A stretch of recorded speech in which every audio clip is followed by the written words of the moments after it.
नमस्कार, मी प्राध्यापक छाया Jadhav. Economics world या यूट्यूब चॅनलच्या माध्यमातून अर्थशास्त्र या विषयातील विविध संकल्पना आपण समजावून घेत आहोत। विद्यार्थी मित्र हो,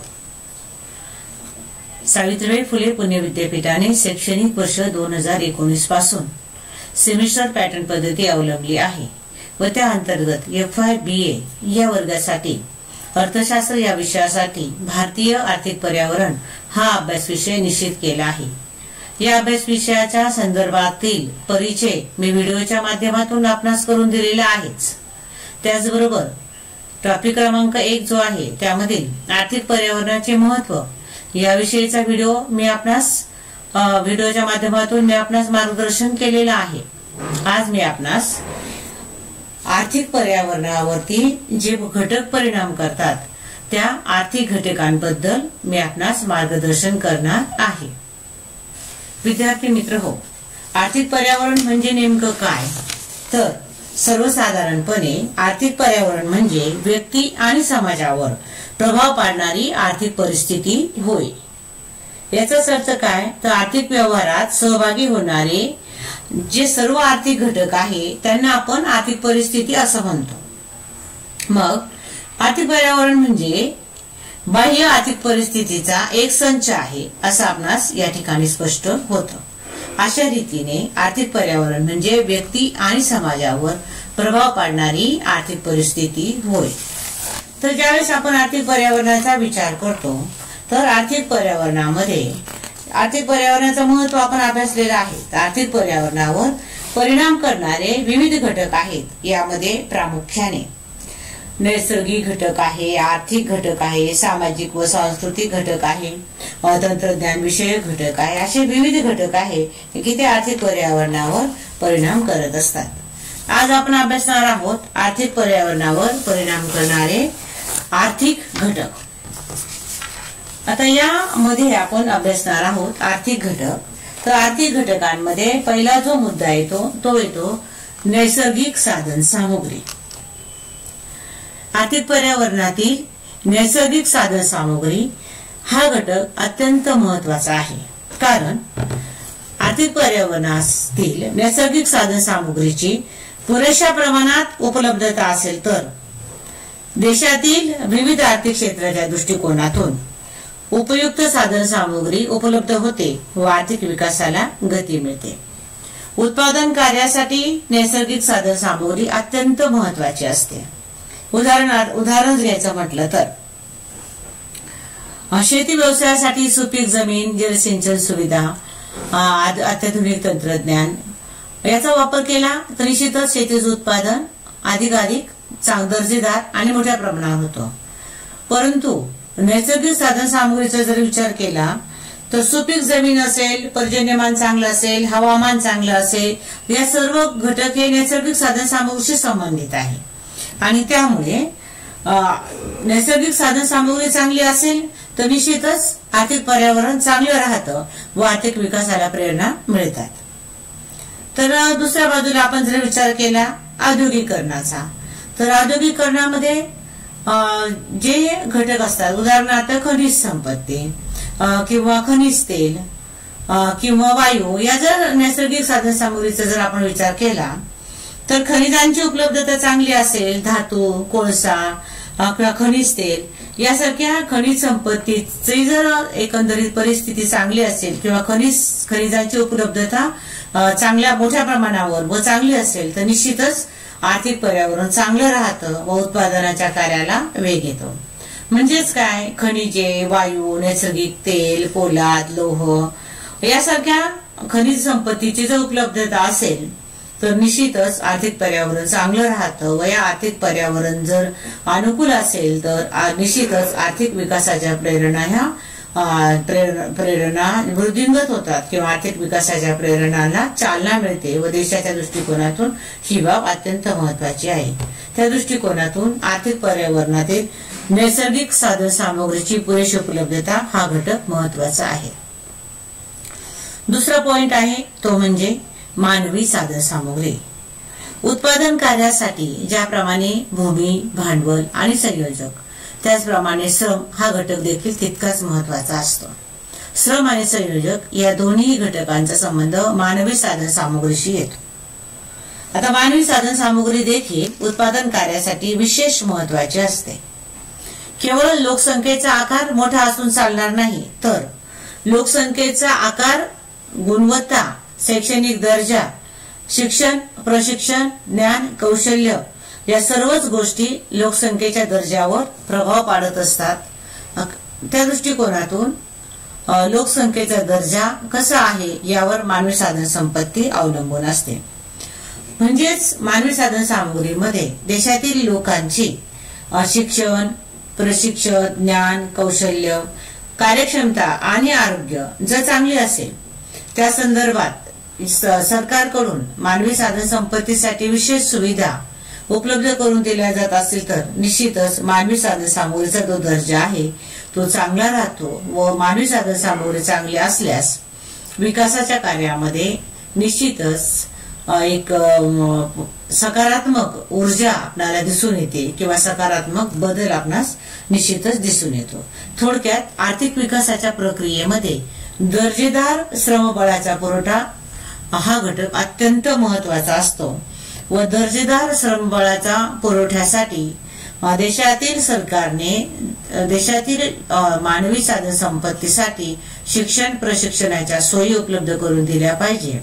त्याचबरोबर ज्ञान कौशल्य संशोधन याच्या कक्षा रुंदावल्या पाहिजे. त्यासाठी समाजाला तेवढ्या सुविधा उपलब्ध करून दिल्या पाहिजे. त्याचबरोबर समाजातील श्रमबळाच्या, आरोग्याची, कार्यक्षमतेची या सर्व दृष्टिकोनातून विविध सोयी सुविधा उपलब्ध करून दिल्यास निश्चितच मानवी साधन संपत्तीचा दर्जा चांगला राहतो व निश्चितच आर्थिक विकासासाठी निश्चितच एक चांगल्या प्रकारच्या प्रेरणा निर्माण होतात आणि म्हणून मानवी साधन संपत्ती हा घटक देखील आर्थिक पर्यावरणातील अत्यंत महत्वाचा घटक आहे.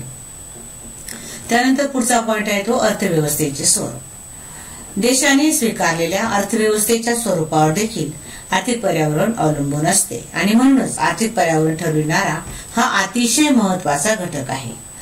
प्रामुख्याने अर्थव्यवस्था ही समाजवादी, लोकशाही, भांडवलशाही अशा वेगवेगळ्या पद्धतीच्या अर्थव्यवस्थेचे स्वरूप असते. आता ज्या अर्थव्यवस्थेमध्ये मिश्र अर्थव्यवस्थेमध्ये खाजगी आणि सार्वजनिक क्षेत्र असतात, त्यामुळे निर्णय घेण्याचे स्वातंत्र्य, उपभोगाचे स्वातंत्र्य खाजगी क्षेत्रांमध्ये मोठ्या प्रमाणावर असते. त्याचबरोबर काही प्रमाणामध्ये सरकारचे देखील नियंत्रण असते. अशा परिस्थितीमध्ये साहजिकच एकंदरीत विकासाच्या ज्या प्रेरणा असतात त्या चांगल्या असतात. म्हणजेच काय, तर आर्थिक पर्यावरण हे चांगलं राहतं. कारण उद्योजकांना, उपभोक्त्यांना उपभोगाचे स्वातंत्र्य असते, तर उत्पादकांना उत्पादन विषयक स्वातंत्र्य असते. निश्चितच आर्थिक पर्यावरण चांगले राहते. परंतु भांडवलशाही अर्थव्यवस्थेमध्ये मात्र भांडवलशाही असल्यामुळे त्या एकंदरीत भांडवलशाहीच्या एकंदरीत प्रक्रियेमध्ये निश्चितच थोडक्यात निर्णय घेण्याचे स्वातंत्र्य सर्वसामान्य व्यक्तीला नसते. तर समाजवादी अर्थव्यवस्थेमध्ये साहजिकच निर्णय घेण्याचे स्वातंत्र्य चांगल्या प्रकारचे असते. थोडक्यात अर्थव्यवस्थेचे स्वरूप कसे आहे यावर आर्थिक पर्यावरण अवलंबून असते. पुढचा जो मुद्दा आहे तो अर्थव्यवस्थेच्या विकासाची स्थिती. अर्थव्यवस्था कशा प्रकारची आहे, म्हणजे विकसित, अल्पविकसित किंवा विकसनशील, यावर आर्थिक पर्यावरण अवलंबून असते. आता उदाहरणार्थ अल्पविकसित किंवा विकसनशील देश असेल तर विकास जास्त झालेला नसतो किंवा विकासाच्या मार्गावर अर्थव्यवस्था असते. त्यामुळे दळणवळण, वित्तपुरवठा, औद्योगिकरण, वाहतूक, व्यापार या सर्वच क्षेत्रामध्ये विशेष प्रगती झालेली दिसून येत नाही. राष्ट्रीय उत्पन्न, दरोडे उत्पन्न, उद्योग व्यवसाय या सर्वच घटकांमध्ये एक मागासलेपणा आपल्याला दिसून येतो. साहजिकच आर्थिक विकासाची पातळी कमी असलेली दिसून येते. परंतु विकसित देशांचा विचार केला तर विकसित देशांमध्ये राष्ट्रीय उत्पन्नाचे प्रमाण मोठे असते, औद्योगिकरण झालेलं असते, नागरीकरण झालेलं असतं, दळणवळण सुविधांचा विकास झालेला असतो, वित्त पुरवठा मोठ्या प्रमाणावर उपलब्ध असतो, व्यापार, शेती, सेवा व्यवसाय अशा सर्वच क्षेत्रांसाठी अधिक चांगलं प्रेरणादायी वातावरण ते उपलब्ध असतं. अशा रीतीने अर्थव्यवस्थेच्या विकासाची स्थिती कशी आहे यावर आर्थिक पर्यावरण अवलंबून असते. पुढचा जो मुद्दा आहे तो आहे भांडवलाची उपलब्धता. भांडवलाची उपलब्धता यामध्ये जे विकसित देश असतात, विकसित देशांमध्ये नाणे बाजार, भांडवल बाजार विकसित असतो. देशात बँका व वित्तीय संस्थांचा मोठ्या प्रमाणावर विस्तार झालेला असतो. अशा देशामध्ये भांडवलाची परिस्थिती किंवा भांडवलाचा पुरवठा किंवा भांडवल संचय मोठ्या प्रमाणावर उपलब्ध असतो आणि साहजिकच देशातील आर्थिक पर्यावरण खूपच चांगले असते आणि आर्थिक पर्यावरण चांगले असल्यामुळे त्या देशाचा आर्थिक विकास हा चांगल्या रीतीने झालेला असतो आणि म्हणूनच ते देश हे विकसित देश असतात, उदाहरणार्थ अमेरिका. परंतु विकसनशील जे देश आहेत अशा विकसनशील देशांमध्ये प्रचंड वाढणारी लोकसंख्या, बेकारीचे प्रमाण जास्त, दरोडे उत्पन्न कमी आणि त्यामुळे भांडवल संचय कमी असलेला आपणास दिसून येतो. थोडक्यात काय तर भांडवलाची उपलब्धता हा घटक देखील आर्थिक पर्यावरणावर परिणाम करत असताना दिसून येतो. उदाहरणार्थ भारतासारख्या देशाचा जर विचार केला तर प्रचंड वाढणारी लोकसंख्या, बेकारी आणि यामुळे साहजिकच दरोडे उत्पन्न कमी आणि दरोडे उत्पन्न कमी असल्यामुळे बचत क्षमता कमी आणि बचत क्षमता कमी असल्यामुळे भांडवल संचय कमी दिसून येतो. साहजिकच भांडवल संचयाची कमतरता आपणास दिसून येते. पुढचा मुद्दा आहे आर्थिक धोरणे. आर्थिक धोरणांचा देखील आर्थिक पर्यावरणावर परिणाम होत असतो. ज्यावेळेस आपण अर्थव्यवस्थेच्या पातळीवर विचार करतो तर सरकारला चलनविषयक धोरण, राजकोषीय धोरण, आयात निर्यात विषयक धोरण, व्यापार विषयक धोरण, यामध्ये मुक्त व्यापार धोरण, खुलं व्यापार धोरण असे विविध प्रकारची अर्थव्यवस्थेच्या पातळीवरती आर्थिक धोरणे गव्हर्नमेंटला राबवावी लागतात. अशा या सर्व आर्थिक धोरणे राबवत असताना सरकारपुढे काही आर्थिक उद्दिष्टे देखील विचारात घ्यावी. सरकार आपल्या समोर काही आर्थिक उद्दिष्टे विचारात घेत असते. अशी जी आर्थिक उद्दिष्टे असतात यामध्ये आर्थिक स्थैर्य, किंमत स्थैर्य, बेकारी निर्मूलन, दारिद्र्य निर्मूलन अशी विविध आर्थिक उद्दिष्टांच्या दृष्टिकोनातून आर्थिक धोरणे मांडली जातात, ते राबवली जातात व त्या सगळं एक संपूर्ण जी आर्थिक धोरणाची जी प्रणाली आहे त्याचा निश्चितच देशाच्या आर्थिक पर्यावरणावरती परिणाम होताना दिसून येतो. उदाहरणार्थ चलनविषयक धोरण असेल, राजकोषीय धोरण असेल किंवा औद्योगिक धोरण असेल, मुक्त व्यापार धोरण असेल, आंतरराष्ट्रीय व्यापारविषयीचे धोरण असेल, व्यापार शर्ती असतील, या सर्वच धोरणांचा आर्थिक पर्यावरणावर परिणाम झालेला निश्चितच दिसून येतो.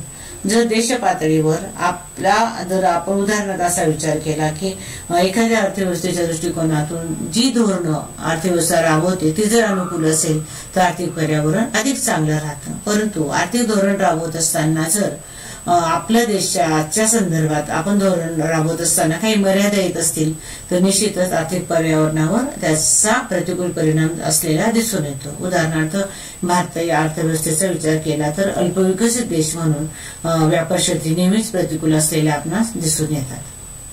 त्यानंतर पुढचा जो मुद्दा आहे तो आहे म्हणजे पायाभूत सुविधांची स्थिती. विद्यार्थी मित्र हो, जेव्हा एखाद्या अर्थव्यवस्थेचा आपण विकासाचा विचार करतो तेव्हा पायाभूत सुविधांची अत्यंत आवश्यकता असते. नव्हे चांगल्या प्रकारच्या पायाभूत सुविधा असेल तर अर्थव्यवस्थेचे कार्य व्यवस्थितपणे चालू राहते व आर्थिक पर्यावरण चांगले राहते. उदाहरणार्थ दळणवळणाच्या सोयी, माहिती तंत्रज्ञान, शिक्षण, रस्ते किंवा आंतरराष्ट्रीय वाहतूक या सर्वच गोष्टी किंवा माहिती तंत्रज्ञान या सर्वच पायाभूत सुविधा अत्यंत महत्वाच्या असतात. उदाहरणार्थ रस्ते, दळणवळण, वाहतूक सुविधा जर उपलब्ध असेल तर औद्योगिकरणाचा विकास होतो, शेती व्यवसायाचा विकास होतो, बँका त्याचबरोबर विविध वित्तीय संस्थांचा विकास झाला असेल तरी देखील अर्थव्यवस्थेच्या विकासाला चालना मिळते. शिक्षण, आरोग्य या पायाभूत सुविधा जर समाजामध्ये उपलब्ध असतील तर निश्चितच आर्थिक पर्यावरण चांगले राहते. तशा रीतीने पायाभूत सुविधा ज्या आहेत त्या पायाभूत सुविधा जर अधिक चांगल्या प्रकारच्या असतील, उपलब्ध असतील तर आर्थिक पर्यावरण हे निश्चितच चांगले राहते. परंतु जर पायाभूत सुविधा चांगल्या नसतील तर आर्थिक पर्यावरण प्रतिकूल राहते आणि निश्चितच याचा आर्थिक विकासावर देखील परिणाम झालेला आपणास दिसून येतो. थोडक्यात पायाभूत सुविधांची उपलब्धता जर चांगली असेल तर निश्चितच आर्थिक विकासाला चालना मिळते. त्यानंतरचा पुढचा जो मुद्दा आहे तो आहे राष्ट्रीय उत्पन्नातील बदल. विद्यार्थी मित्र हो, ज्यावेळेस आपण आर्थिक पर्यावरणाचा विचार करतो तर आर्थिक पर्यावरण, आर्थिक विकास आणि आर्थिक घटक हे तीनही घटक एकमेकांशी परस्पर संबंधी आहेत. आता उदाहरणार्थ आर्थिक पर्यावरण चांगलं असेल तर आर्थिक घटकांमध्ये सकारात्मक बदल होतात आणि साहजिकच आर्थिक विकासाची प्रेरणा कार्यान्वित होते. अशा रीतीने जर आर्थिक विकास होत असेल, आर्थिक अर्थव्यवस्था विकासाच्या मार्गावर वाटचाल करत असेल तर राष्ट्रीय उत्पन्नात चांगली वाढ घडून येते, दरडोई उत्पन्नात चांगली वाढ घडून येते, लोकांची राहणीमानाची पातळी उंचावते, बचतची क्षमता वाढते, बचत वाढल्यामुळे गुंतवणूक क्षमता वाढते आणि साहजिकच अर्थव्यवस्थेच्या विकासाच्या दरात, वृद्धीच्या दरामध्ये वाढ झालेली आपणास दिसून येते. अशा रीतीने राष्ट्रीय उत्पन्नातील वाढ किंवा राष्ट्रीय उत्पन्नातील सकारात्मक बदल हा घटक, आर्थिक घटक म्हणून आर्थिक पर्यावरणामध्ये अत्यंत महत्वाचा असतो. त्यानंतरचा पॉइंट आहे तो म्हणजे आंतरराष्ट्रीय आर्थिक संबंध. आंतरराष्ट्रीय आर्थिक संबंध कशा रीतीचे आहे यावरती साहजिकच आर्थिक पर्यावरण अवलंबून असतं. ज्यावेळेस आपण जागतिकीकरण या घटकाचा विचार करतो तेव्हा आंतरराष्ट्रीय व्यापाराच्या माध्यमातून विविध देश एकमेकांशी जोडले जातात. या व्यतिरिक्त विविध देशातील जे आंतरराष्ट्रीय आर्थिक संबंध असतात ते आंतरराष्ट्रीय आर्थिक संबंध कशा रीतीचे आहे यावर देखील आर्थिक पर्यावरण अवलंबून असते. उदाहरणार्थ आपल्या देशाचे जगातील इतर देशांशी असणारे संबंध कशा प्रकारचे आहे, सहकार्याचे आहे किंवा दोन देशांमध्ये वैमनस्य आहे यावरती आर्थिक पर्यावरण अवलंबून असते. उदाहरणार्थ इतर देशांबरोबर आपले संबंध जर सहकार्याचे असेल तर निश्चितच भांडवलाची देवाणघेवाण होते, तंत्राची देवाणघेवाण होते, विचाराची देवाणघेवाण होते, आधुनिक तंत्रज्ञानाची आयात करता येते, FDI म्हणजे फॉरेन डायरेक्ट इन्व्हेस्टमेंट आपल्याला बोलवता येते आणि विविध नवीन तंत्रज्ञान आपल्याला आयात करता येतं व त्या माध्यमातून आपल्या देशाचा आर्थिक विकास होतो. म्हणून आंतरराष्ट्रीय आर्थिक संबंध चांगल्या प्रकारचे असतील तर आर्थिक पर्यावरण चांगले राहते व आर्थिक विकासाला चालना मिळते. आंतरराष्ट्रीय आर्थिक स्थिती. आंतरराष्ट्रीय आर्थिक स्थितीचा विचार करत असताना आंतरराष्ट्रीय पातळीवर ज्या घडामोडी होतात किंवा ज्या आर्थिक चढ उतार होतात त्याचा निश्चितच परिणाम हा आर्थिक पर्यावरणावर होत असतो. ज्ञान, विज्ञान, तंत्रज्ञानाच्या शोधामुळे विविध देश जवळ आलेले आहेत व आयात निर्यात व्यापार सुरू झालेला आहे. साहजिकच आंतरराष्ट्रीय स्तरावरती देवाणघेवाण, आयात निर्यात या माध्यमातून देश एकमेकांशी जोडले गेलेले आहे. परंतु आंतरराष्ट्रीय पातळीवर जर काही आर्थिक पर्यावरणामध्ये बदल झाला तर त्याचा बदल हा संपूर्ण जे देश सहभागी आहे त्या सर्वच देशांच्या आर्थिक पर्यावरणावर होत असतो. अशा रीतीने आंतरराष्ट्रीय आर्थिक स्थितीचा परिणाम हा आर्थिक पर्यावरणावर म्हणजेच जागतिक पर्यावरणावर देखील निर्माण झालेला दिसून येतो. उदाहरणार्थ जागतिक महामंदीच्या काळामध्ये जागतिक महामंदी प्रथम अमेरिकेत आली आणि नंतर ती जगभर पसरलेली आपण यापूर्वीच्या अर्थशास्त्राच्या अभ्यासामध्ये अभ्यासलेली आहे. म्हणजेच काय, आंतरराष्ट्रीय आर्थिक स्थिती अस्थैर्याची असेल तर आर्थिक पर्यावरणावर देखील त्याचा प्रतिकूल परिणाम दिसतो. परंतु आंतरराष्ट्रीय आर्थिक स्थिती जर सक्षम असेल किंवा विकासाला पोषक असेल तर आर्थिक पर्यावरण निश्चितच अनुकूल असलेले आपणास दिसून येते. विद्यार्थी मित्र हो, आज आपण आर्थिक पर्यावरणावर परिणाम करणारे आर्थिक घटक जे आहेत त्या आर्थिक घटकांचा अभ्यास या ठिकाणी सविस्तर केलेला आहे. सारांशाने आपण असं म्हणू की आर्थिक पर्यावरणावर परिणाम करणाऱ्या आर्थिक घटकांमध्ये प्रामुख्याने नैसर्गिक साधन सामुग्री, मानवी साधन सामुग्री, अर्थव्यवस्थेचे स्वरूप, अर्थव्यवस्थेच्या विकासाची स्थिती, आर्थिक धोरणे, भांडवलाची उपलब्धता, पायाभूत सुविधांची स्थिती, राष्ट्रीय उत्पन्नातील बदल, आंतरराष्ट्रीय आर्थिक संबंध, आंतरराष्ट्रीय आर्थिक स्थिती या सर्वच घटकांचा आर्थिक पर्यावरणावर निश्चितच परिणाम होत असतो। अशा रीतीने आज आपण आर्थिक पर्यावरणावर परिणाम करणारे आर्थिक घटक कोणते याबद्दल अभ्यास केलेला आहे।